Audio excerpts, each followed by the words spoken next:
പഹൽഗാം ഭീകരാക്രമണത്തിന് പിന്നിൽ പ്രവർത്തിച്ച TRF-നെ ഭീകര സംഘടനയിൽപ്പെടുത്താൻ നീക്കങ്ങൾ ആരംഭിച്ചു ഭാരതം. ഇതിനായി ഇന്ത്യ UN-ലേക്ക് പ്രത്യേക സംഘത്തെ അയച്ചിട്ടുണ്ട്. പഹൽഗാം ഭീകരാക്രമണത്തിന് പിന്നിൽ ലഷ്കർ ഭീകര സംഘടനയായ TRF ആണെന്ന് വ്യക്തമായ സാഹചര്യത്തിലാണ് ഭാരതത്തിന്റെ നീക്കം. വിവരങ്ങളുമായി ഡൽഹിയിൽ നിന്നും എസ് നന്ദഗോപൻ ചേരുന്നുണ്ട്. നന്ദൻ, പഹൽഗാം ഭീകരാക്രമണത്തിന് പിന്നിൽ പ്രവർത്തിച്ച ഭീകര സംഘടന TRF-നെ ഭീകര സംഘടനയിൽപ്പെടുത്താൻ കൂടുതൽ നടപടികളിലേക്ക് കടന്നിരിക്കുകയാണ് ഭാരതം. ഇതിനായി ഒരു സംഘത്തെ കൂടി ഭാരതം അയച്ചിരിക്കുന്നു. മറ്റ് വിവരങ്ങൾ എന്തൊക്കെയാണ്?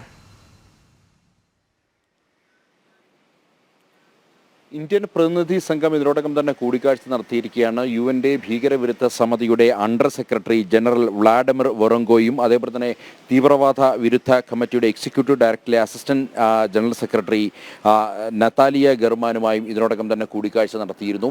22-ാം തീയതി ഭാരതത്തിലെ പെഹൽഗാമിൽ നടന്ന ഭീകരവാദ ആക്രമണത്തിൽ അനുശോചനം ഇരു നേതാക്കളും അറിയിച്ചിട്ടുണ്ട് ഭാരതത്തെ.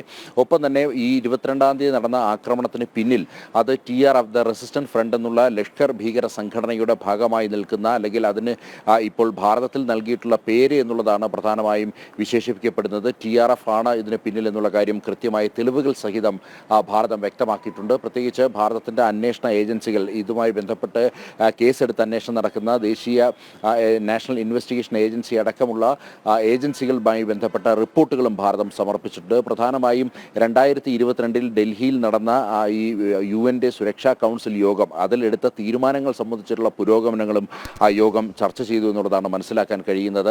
ഒപ്പം തന്നെ ഇപ്പോൾ ആധുനിക സാങ്കേതിക വിദ്യ ഉപയോഗിച്ചുകൊണ്ട് വിവിധ രാജ്യങ്ങൾ ആഗോള തലത്തിൽ നേരിടുന്ന ഈ ഭീകരർ നടത്തുന്ന ഇത്തരം ആക്രമണങ്ങളും അതേപോലെ തന്നെ ഈ ആഗോള രാജ്യങ്ങൾ നേരിടുന്ന ഇത്തരം വിഷയങ്ങളും പ്രധാനമായും ഭാരതം ചൂണ്ടിക്കാണിക്കപ്പെട്ടു എന്നുള്ളതാണ്. ആളിൻ്റെ വിമാനങ്ങൾ അടക്കം ഉപയോഗിച്ചുകൊണ്ടുള്ള ആക്രമണങ്ങൾ സ്വാഭാവികമായി ഇതുമായി ബന്ധപ്പെട്ട് ഇതിനെ ചെറുത്ത് നിൽക്കുന്നതിനുള്ള പ്രത്യേക ഗൈഡൻസ് ഉണ്ട്. ആ ഗൈഡൻസ് പുതുക്കേണ്ടതിൻ്റെ ആവശ്യകത പ്രധാനമായും ഇന്നിപ്പോൾ UN സുരക്ഷാ കൗൺസിലിൽ ഭാരതം ചൂണ്ടിക്കാട്ടി എന്നുള്ളതാണ്. പ്രധാനമായും ഈ TRF-നെയാണ് ഭാരതം ഇന്നിപ്പോൾ പ്രത്യേകമായി അവിടെ എടുത്തു പറഞ്ഞിരിക്കുന്നത്. TRF അത് ലഷ്കർ ഇ തോയ്ബയുടെ ഭാഗമായി നിൽക്കുന്ന സംഘടനയാണ്.